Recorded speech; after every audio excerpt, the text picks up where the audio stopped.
lorsque l'environnement change, il est évident qu'il faut changer. Et donc cette pulsion réformiste, il faut y souscrire. Personne ne peut aujourd'hui, au regard de ce qu'on vient de dire simplement restons immobiles et reproduisons les pratiques d'antan. Elles sont devenues inadaptées. Donc ça, on peut souscrire en fait au postulat de base. La question, une fois qu'on est d'accord là-dessus, et je crois qu'on est tous à peu près d'accord dans cette salle, la question c'est pourquoi faire? Et c'est là où il faut reprendre finalement la démarche de la reconstruction d'un modèle. Le préalable à la reconstruction du modèle, à partir du moment où on a constaté que c'était nécessaire, c'est la vision. La vision, en fait, qu'on a du monde, et du coup, la place qu'on veut y prendre. Et là, il y a un vrai sujet, il y a un beau sujet politique, et à la limite, Emmanuel Macron a au moins en fait, l'avantage d'être clair dans cette vision-là. Donc, pour lui, cette vision du monde, elle passe à travers les groupes. Pour exister dans ce monde-là, il faut qu'on soit puissant, en vrai, et le levier de la puissance, ce sont les gros. Ce sont les gros, c'est-à-dire que ce sont les métropoles, en général, et ce sont des très grosses entreprises au détriment des petits. Et c'est très cohérent. Quand vous regardez les réformes qui sont implémentées depuis le début d'année, par exemple, il se trouve que mon cabinet est au cœur d'un certain nombre de sujets de ce type, c'est très clair. C'est très clair. C'est-à-dire que l'objectif, c'est la consolidation. On supprime un écosystème trop complexe avec trop de petits, eh bien, on va créer les conditions pour que les petits se rassemblent, ou soient bouffés, ou meurent au profit des gros. Et c'est pareil sur les territoires. Et donc ça, ce qui est intéressant, c'est que finalement, on a un jeune président qui utilise une vision assez proche de celle du XXe siècle, à savoir la reproduction et la continuité d'un modèle qui est déjà nôtre depuis 3 à 4 décennies. Mais quand je dis le nôtre, ce n'est pas le nôtre tout seul, c'est le nôtre partout.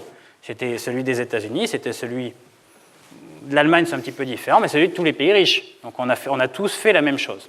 Et c'est là où probablement il y a peut-être un virage manqué, mais c'est dommage. Mais après, laissons-lui en gros, le loisir de pouvoir évoluer. Ouais, donc, attention, on fait de la projection. Mais c'est probablement une erreur historique, de croire aujourd'hui que le besoin des gens, c'est plus de gros, et au contraire, pas plus de petits. Et d'ailleurs, c'est d'autant plus dommage qu'on a une autre révolution. Tout à l'heure, on a parlé de la révolution démographique qui change la taille du gâteau à se partager de manière structurelle. On passe en fait d'un monde en expansion à un monde plus proche de la stagnation ou de la stabilisation. C'est pas grave, c'est comme ça. Il y a l'autre révolution qui est la révolution technologique et numérique. Et c'est là où c'est quand même dommage avec finalement la modernité qu'il a pu nous apporter, qu'il ne saisisse pas en fait de ce dossier. Pour la première fois dans l'histoire, lorsqu'on parle de décentralisation, c'est très actuel. Vous avez vu, notre Premier ministre est intervenu ou intervient donc dans un colloque pour parler justement de décentralisation. Pour la première fois dans l'histoire, on a vraiment les moyens de faire de la décentralisation. On a vraiment les moyens en fait, de se rapprocher de la population à travers des petites unités. Pour la première fois dans l'histoire, on peut faire vivre ensemble l'initiative locale, atomique, tout en ayant une dimension globale grâce à la mise en relation que les technologies permettent. Et au lieu de ça, on fait quoi ? On fait les grandes régions. On recrée en France des sous-États sous l'État. C'est un non-sens absolu. L'avenir n'appartient pas aux gros ou n'appartient plus aux gros, elle appartient aux petits mis en réseau et qui deviendront finalement des concurrents des gros actuels.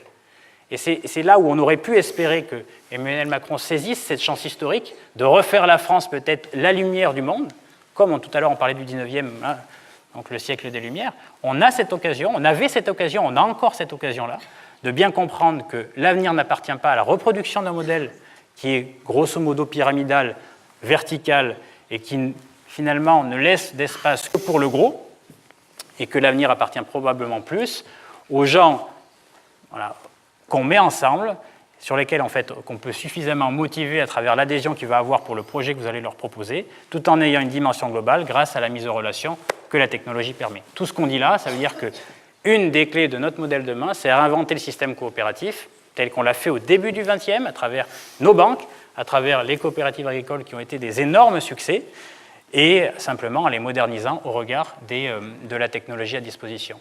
Donc c'est dommage, c'est-à-dire qu'à partir du moment où on est d'accord sur le nécessaire changement, aujourd'hui finalement, les projets qu'on voit finalement ne sont que la reproduction de ce qui se passe en un peu plus fort, je dirais, depuis 40 ans.